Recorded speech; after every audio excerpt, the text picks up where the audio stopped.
আসসালামু আলাইকুম, স্বাগত জানাচ্ছি আরটিভি সন্ধ্যার সংবাদে। আপনাদের সঙ্গে আছি আমি ফারিয়া শারমিন এবং একই সাথে রয়েছে আমি নুসরাত সুজানা। ৩৩ বছর পর উৎসবমুখর পরিবেশে অনুষ্ঠিত হয়েছে জাহাঙ্গীরনগর বিশ্ববিদ্যালয় কেন্দ্রীয় শিক্ষার্থী সংসদ জাকসু ও হল সংসদ নির্বাচন।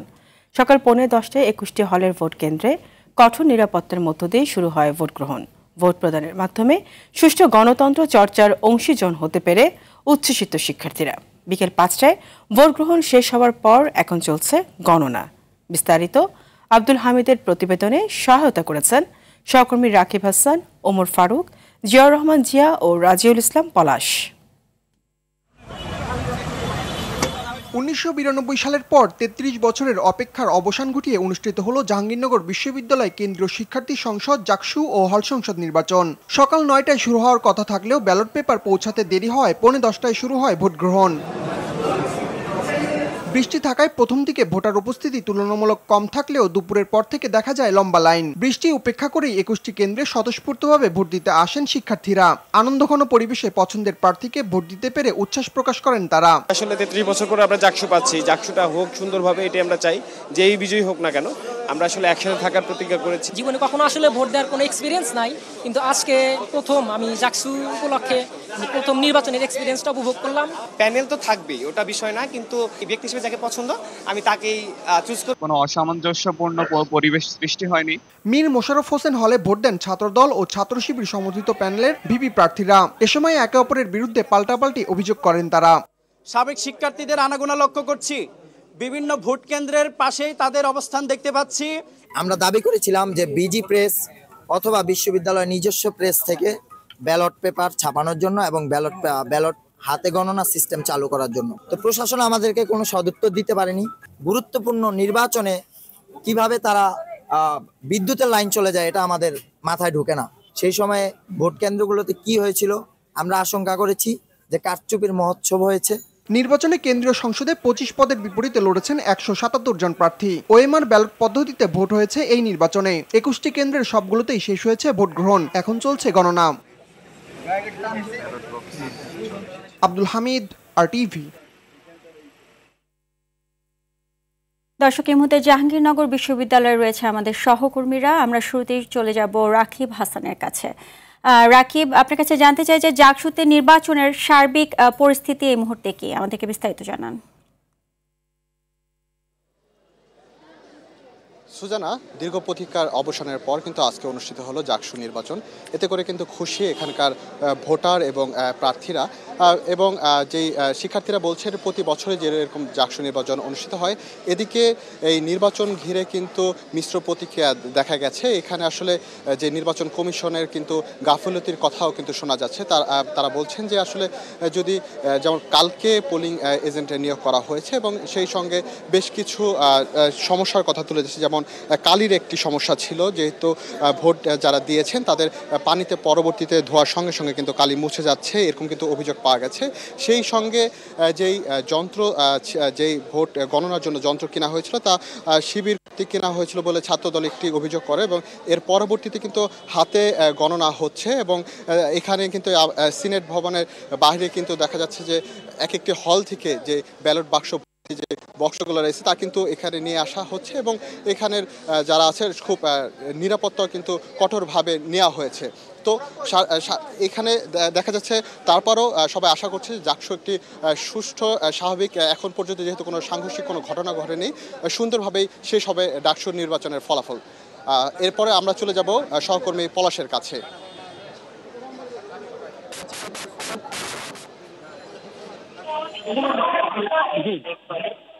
ধন্যবাদ রাকিব। আমি এই মুহূর্তে রয়েছি প্রক্টর অফিসের ভিতরে। সকাল 9টা থেকে ভোট গ্রহণ শুরু হয়েছে, বিকেল 5টা পর্যন্ত স্বতঃস্ফূর্তভাবে ভোট গ্রহণ হয়েছে। এবং আমরা যতটুকু জানতে পেরেছি যে দুপুরে একটি সময় শুধু ভোট গ্রহণ বন্ধ ছিল, শেষ পর্যন্ত তাহলে তাছাড়া তেমন কোনো বিশৃঙ্খলা দেখা যাবে। ছাত্রদের যদিও ভোট বর্জন করেছে, তারপরে আমরা নির্বাচন কমিশন থেকে জানতে পেরেছি যে 70 থেকে 75% ভোট কাস্ট হয়েছে। আমরা দেখতে পাচ্ছি যে নির্বাচন কমিশনের ব্যালট বক্সগুলো নিয়ে আসা হচ্ছে, কিছুক্ষণের মধ্যে গণনা শুরু হয়ে হচ্ছে সাংবাদিকরা এবং পর্যবেক্ষক যারা রয়েছেন তারা সকলেই তাদের নিজ নিজ আসন গ্রহণ করছেন এবং নির্বাচন কমিশনের সকলে এখানে উপস্থিত রয়েছেন। কিছুক্ষণের মধ্যে ভোট গণনা শুরু হবে এবং কাঙ্ক্ষিত ফলাফলটি পেয়ে যাবে শিক্ষার্থীরা সকলেই উচ্ছ্বসিত ছিল তারা ভোট দিতে পেরে। কিছুক্ষণের মধ্যে ভোট গণনা শুরু হবে। তো ভোট গণনার পরবর্তী আপডেটটা আপনাদেরকে আবার জানাবো। এই ছিল আমার কাছে সর্বোচ্চ। জি, আপনাদের দুজনকে অসংখ্য ধন্যবাদ। অনিয়মের অভিযোগ তুলে জাকসু নির্বাচন বর্জন করেছে জাতীয়তাবাদী ছাত্রদল। বিকেল 4:45টায় মাওলানা ভাসানী হলে সংবাদ সম্মেলন করে এ ঘোষণা দেন ছাত্রদল মনোনীত জিএস পদপ্রার্থী তানজিলা হোসেন বৈশাখী। এ সময় তার সঙ্গে ছাত্রদল মনোনীত অন্য প্রার্থীরা উপস্থিত ছিলেন। শিবিরের যে পোলিং এজেন্টরা আছে তারা কিভাবে 1 ঘন্টা আগেই ভোট কেন্দ্রে ঢোকার সুযোগ পায়, আমাদের যে পোলিং এজেন্টরা আছে সব পোলিং এজেন্টরা পৌঁছানোর আগেই অনেক হলে ভোট গ্রহণ শুরু হয়ে গিয়েছে। এটা তো স্পষ্ট যে এখানে কারচুপি করা হয়েছে। যদি সাধারণ শিক্ষার্থীদের মতের প্রতিফলন না ঘটে, ভোট ইঞ্জিনিয়ারিং এর মাধ্যমে কোনো প্রার্থীকে সুযোগ দেওয়া হয়, কোনো প্রার্থীকে বিপি দিয়ে ছিঁড়ে বের করার চেষ্টা করা হয়, সেই নির্বাচনে অবশ্যই জাতীয়তাবাদী ছাত্রদলের প্যানেল যুক্ত থাকতে পারে না, যুক্ত থাকবে না। আমরা যার জন্য এই অসঙ্গতিগুলো স্পষ্ট তুলে ধরে আমরা এই ভোটকে এখনই বর্জন করলাম।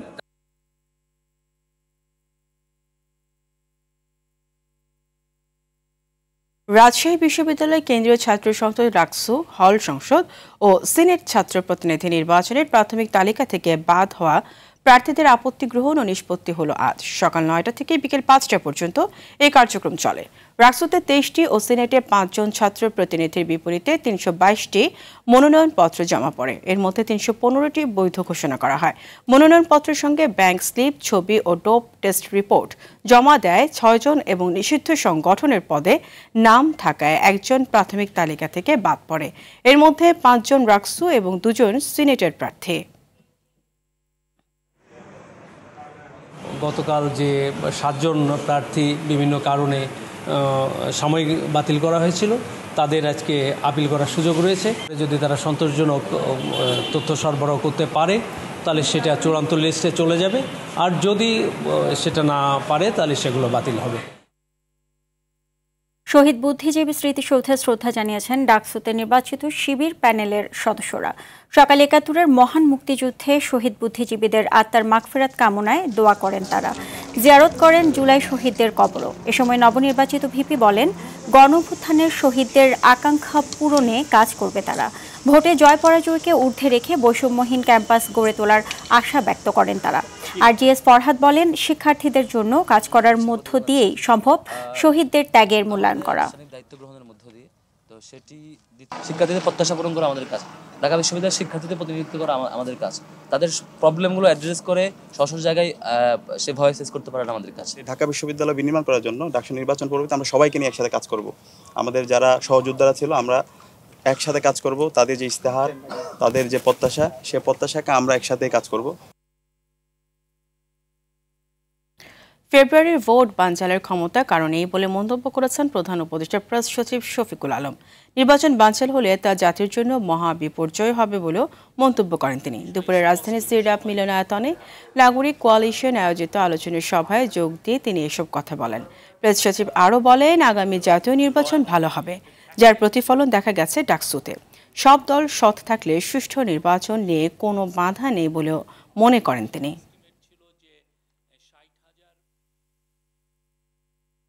চিফ অ্যাডভাইজার বারবার বলছেন যে ফেব্রুয়ারির প্রথমার্ধে ইলেকশন হবে এবং এই বিষয়ে আমরা আমাদের সলম কমিটমেন্ট, এখানে এই বিষয়ে আমাদের ফুল কমিটমেন্ট, এটার কোনো ব্যত্যয় হবে না। এবং এটা যদি কোনোভাবে এটার কোনো কেউ এটাকে ব্যত্যয় করার চেষ্টা করেন, সেটা হবে জাতির জন্য একটা মহা বিপর্যয়।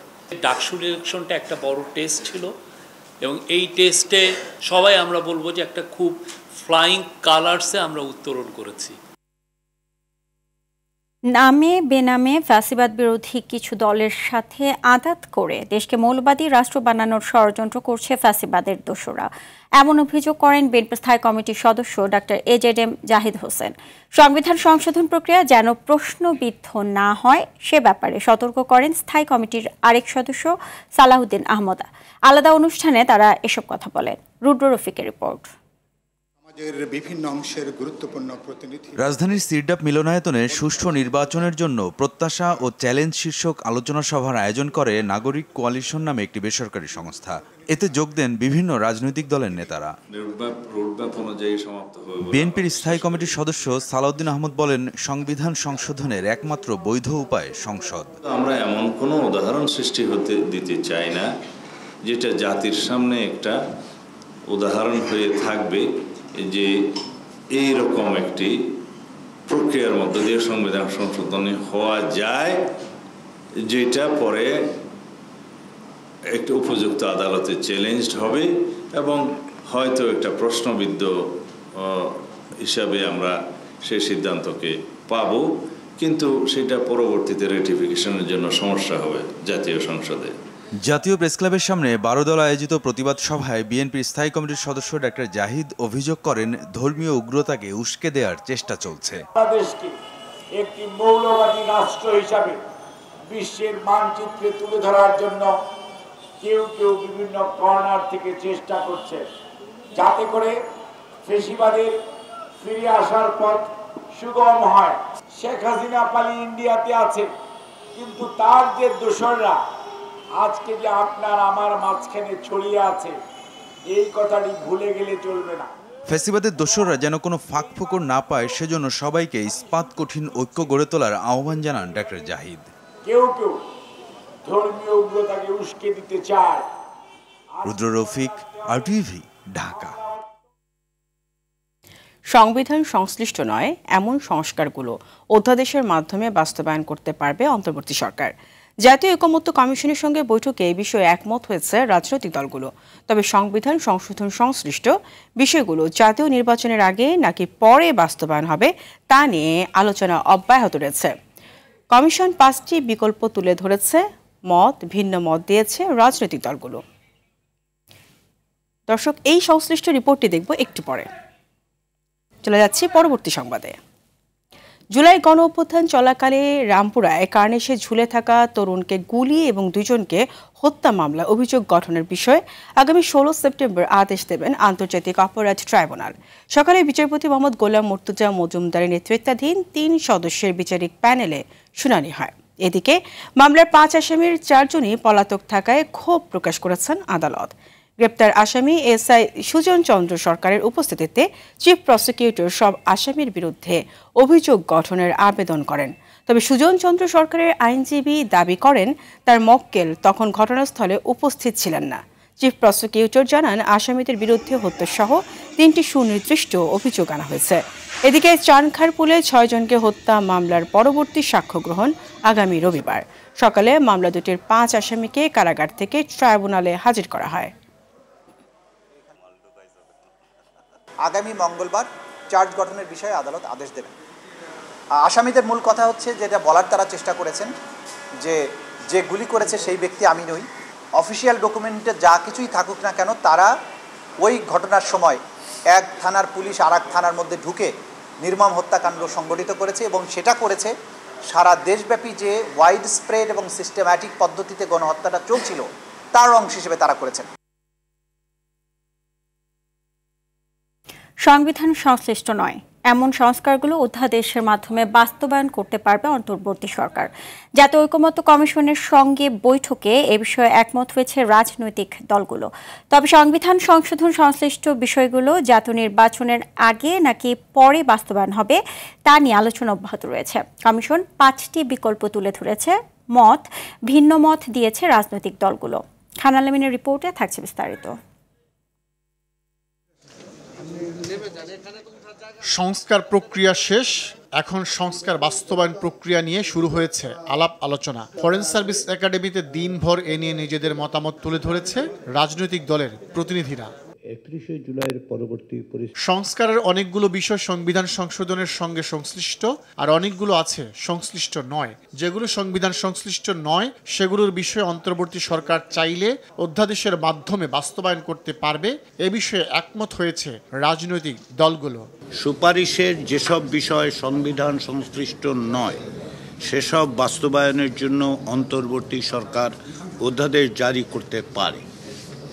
এক্ষেত্রে উল্লেখ্য যে সরকারের পক্ষ থেকে এই ধরনের কিছু বিষয়ে ইতিমধ্যে ওদের জারি করা হয়েছে এবং তা বাস্তবায়নের কাজ করা হচ্ছে। তবে সংবিধান সংশোধন সংশ্লিষ্ট বিষয় নিয়ে যত বিপত্তি, মোট 5টি বিকল্প তুলে ধরেছে জাতীয় ঐকমত্য কমিশন, যার মধ্যে রয়েছে গণভোট, গণপরিষদ নির্বাচন, রাষ্ট্রপতির মাধ্যমে বিশেষ সাংবিধানিক আদেশ, সুপ্রিম কোর্টের পরামর্শ, নির্বাচিত সরকার। রাজনৈতিক দলের প্রতিনিধিরা দিচ্ছেন নানা মত। সংসদের যে এখতিয়ার আইন প্রণয়ন করা, সেটা সংসদ সেশনে না থাকলে প্রেসিডেন্ট করতে পারে অর্ডিন্যান্স জারির মাধ্যমে, কিন্তু সংসদের আরেকটি এখতিয়ার সংবিধান সংশোধন করা সহ অন্যান্য, এই সংবিধান সংশোধনের এখতিয়ার প্রেসিডেন্টকে দেওয়া নাই, এটা আর্টিকেল 93-তে নাই।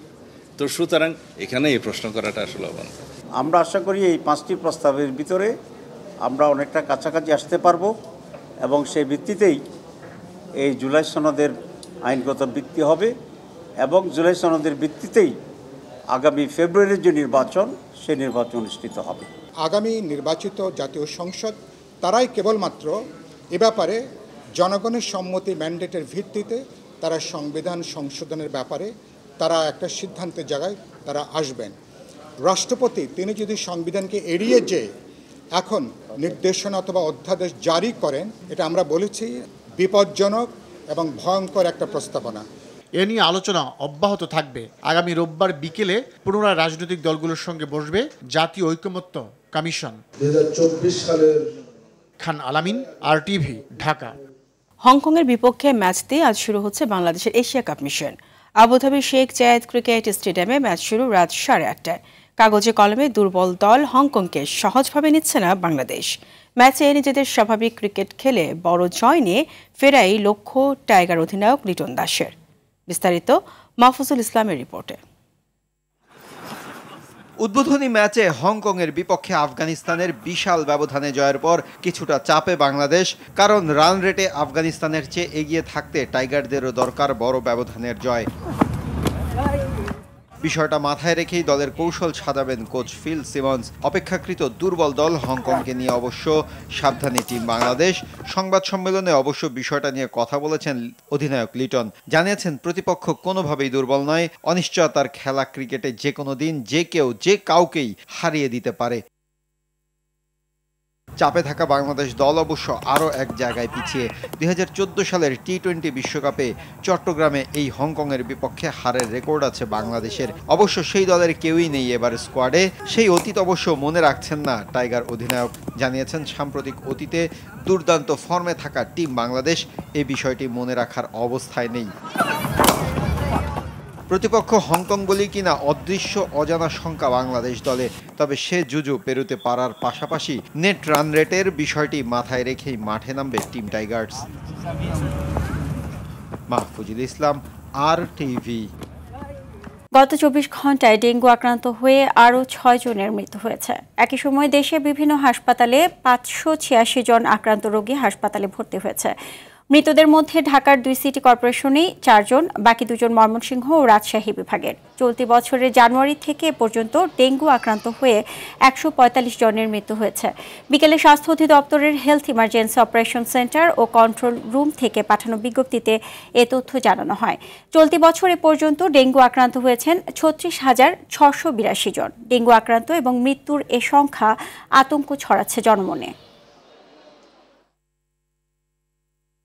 মেট্রো রেলের আয় বাড়াতে দোকান, ব্যাংকের বুথ ভাড়া দিচ্ছে কর্তৃপক্ষ। এজন্য স্টেশন ভিত্তিক দোকান, ব্যাংকের বুথ ও বিজ্ঞাপন ভাড়া দেওয়ার সিদ্ধান্ত নেওয়া হয়েছে। ইতোমধ্যে দোকান ভাড়ার দরপত্র জমা পড়েছে। মেট্রো কর্তৃপক্ষ বলছে, খাবার দোকানের জন্য বেশি আবেদন জমা পড়ছে, তবে তাদের চাওয়া স্মারক স্মৃতি বা প্রদর্শনীর দোকান বসবে। বিশেষজ্ঞরা বলছেন, এই বাণিজ্যিক ব্যবস্থা যেন যাত্রী সেবার ক্ষতি না করে সেদিকে খেয়াল রাখতে হবে। শাকিবুর রহমানের রিপোর্ট, থাকছে বিস্তারিত। ঢাকায় মেট্রো রেল পরিবহন ব্যবস্থায় নতুন এক দিগন্ত রচনা করলেও তৈরি হয়েছে বিভিন্ন চ্যালেঞ্জ। টিকিট বিক্রির আয় দিয়ে ঋণের কিস্তি ও পরিচালন ব্যয় সামাল দিতে হিমশিম খাচ্ছে মেট্রো কর্তৃপক্ষ। এমন পরিস্থিতিতে বিকল্প আয়ের পথ খুঁজছে তারা। উদ্যোগ নেওয়া হয়েছে এরই মধ্যে। স্টেশনগুলোতে বিভিন্ন ব্যাংকের বুথ স্থাপন করা হয়েছে। এর পাশাপাশি আগারগাঁও ও কাওরান বাজার ছাড়া মেট্রো রেলের উত্তরা উত্তর থেকে মতিঝিল পর্যন্ত 14টি স্টেশনে 31টি দোকান ভাড়া দেওয়ার সিদ্ধান্ত নিয়েছে ডিএমটিসিএল। দরপত্রের মাধ্যমে চলছে ইজারা প্রক্রিয়া। ডিএমটিসিএল বলছে বেশিরভাগ ফাস্টফুড ও কফি শপের জন্য আবেদন জমা পড়ছে। নিরাপত্তা বিবেচনায় স্টেশনে কোনো গ্যাসের চুলার অনুমোদন দেবেন না তারা। আমরা চাচ্ছি যে সুভেনির টাইপের সব দিবে, আর কিছু আছে যেমন যদি ফুডের ক্ষেত্রে বেশি আগ্রহী সবাই, ফুড যদি দিতে হয় তাহলে আমাদের ড্রাই ফুডটাকে আমরা প্রেফার করছি। রান্না টান্না করে এখানে যে ফুড কুক করে বিক্রি করবে এইটা আমরা নিরুৎসাহিত করছি, কারণ মেট্রো রেলে তো ফুড বহন করা, খাবার দাবার নেওয়া আনা এটা নিষিদ্ধ আছে, আর তাছাড়া লিকুইডটা তো একেবারেই প্রহিবিটেড। পরিবহন বিশেষজ্ঞরা বলছেন দোকান ভাড়া পরিকল্পনা ভালো উদ্যোগ, তবে সবার আগে নিরাপত্তার বিষয় মাথায় রাখতে হবে। সব দিব এটা ভালো একটা উদ্যোগ, কারণ হচ্ছে এখানে প্রথমত হচ্ছে যে কর্তৃপক্ষ এখানে বিজনেসের মাধ্যমে তার কিছু ইনকামের যেমন সুযোগ রয়েছে, পাশাপাশি হচ্ছে যে পরিবেশটা আপনার সুন্দর রাখা যাবে, এবং যেই দোকানগুলো দিচ্ছে সেগুলোর ডিজাইন যাতে দৃষ্টিনন্দন হয়। প্রয়োজনে কর্তৃপক্ষ ডিজাইনগুলো চেক করতে, যেন তেন টাইপের দোকান যেন এখানে বা সব যাতে এখানে না থাকে, এবং কোনো ফায়ার হ্যাজার্ড বা অন্য কোনো হ্যাজার্ড আছে কিনা সেটা যাতে 100% মেনটেন করা হয়, তাহলে আমি মনে করি খুব ভালো একটা উদ্যোগ এখানে আসবে। মেট্রো রেলের ট্রেনের সংখ্যা বাড়ানো, স্টেশনের কাছে গাড়ি পার্কিং, ভাড়া দেওয়ার বিষয়ে উদ্যোগ নেওয়ার তাগিদ বিশেষজ্ঞদের। সাকিবুর রহমান, RTV, ঢাকা। নিশি রাতের ভোটে সহযোগিতার বিনিময়ে ধানমন্ডিতে মিলেছে ফ্ল্যাট। সে অভিযোগে দুদকে চলা অনুসন্ধানে আগামী 17, 18 ও 21 সেপ্টেম্বর দুদকের সাবেক 2 কমিশনার সহ 12 সচিবকে জিজ্ঞাসাবাদের জন্য তলব করেছে সংস্থাটি। এদিকে পূর্বাচলে প্লট জালিয়াতির মামলার আসামি হয়েছেন সাবেক বিচারপতি শামসুদ্দিন চৌধুরী মানিক, রাজুকের সাবেক চেয়ারম্যান সহ 7 জন। আরও জানাচ্ছেন শাকিলা করিম। 2018 সালের নির্বাচন সফলভাবে পার করে আনার পুরস্কার হিসেবে শেখ হাসিনার পক্ষ থেকে সচিব পদমর্যাদার 12 জনকে 100 কোটি টাকার 14 তলা ভবন নির্মাণের অনুমোদন দেয় তৎকালীন সরকার। 2024 সালের 26 মে ভবনটি নির্মাণ কাজ শুরু করে গণপূর্ত মন্ত্রণালয়।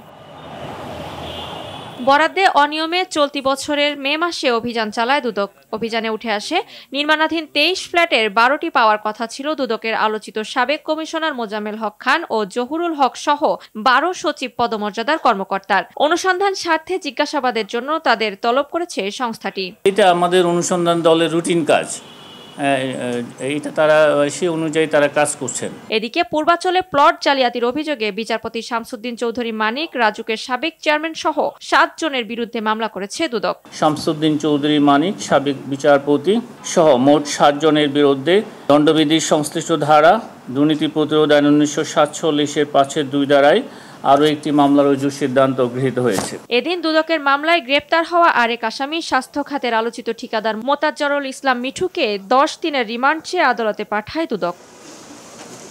শাকিলা করিম, RTV, ঢাকা। যুক্তরাষ্ট্রের প্রভাবশালী ডানপন্থী রাজনীতিক ও বিশ্লেষক চার্লি কার্ককে গুলি করে হত্যা করা হয়েছে। বুধবার যুক্তরাষ্ট্রের ইউটাহ অঙ্গরাজ্যের একটি বিশ্ববিদ্যালয়ে বক্তব্য দেওয়ার সময় তাকে লক্ষ্য করে গুলি চালায় হামলাকারীরা। তবে কার্কের হত্যাকারীকে খুঁজে বের করার অঙ্গীকার করেছেন ট্রাম্প। বিস্তারিত থাকছে বিন ইয়ামিনের রিপোর্টে। চার্লি কার্ক মার্কিন প্রেসিডেন্ট নির্বাচনে ডোনাল্ড ট্রাম্পের হয়ে প্রচারণা চালানো ডানপন্থী এক রাজনীতিক ও বিশ্লেষক। গেল বুধবার স্থানীয় সময় দুপুর 12:20 ইউটা ভ্যালি বিশ্ববিদ্যালয়ের ক্যাম্পাসে বক্তৃতা দেওয়ার সময় এক আততায়ীর গুলি তার ঘাড়ে এসে বিঁধে। পরে হাসপাতালে তার মৃত্যু হয়। মোবাইলে ধারণ করা হত্যাকাণ্ডের ভিডিওতে দেখা যায় গুলিবিদ্ধ হয়েই কার্ক গলায় হাত দিয়ে মাটিতে লুটিয়ে পড়েন। আতঙ্কে ছত্রভঙ্গ হয়ে যায় উপস্থিত কয়েক হাজার মানুষ।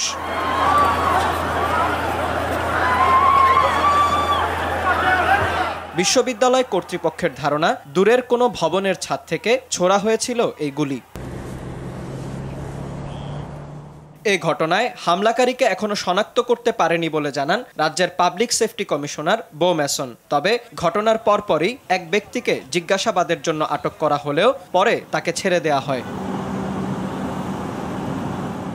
এদিকে ঘনিষ্ঠ বন্ধু কার্কের মৃত্যুতে ক্ষোভ প্রকাশ করে হত্যাকারীকে খুঁজে বের করার অঙ্গীকার করেছেন ট্রাম্প। ওভাল অফিসে এক ভিডিও বার্তায় তিনি বলেন, My administration will find each and every one of those who contributed to this atrocity.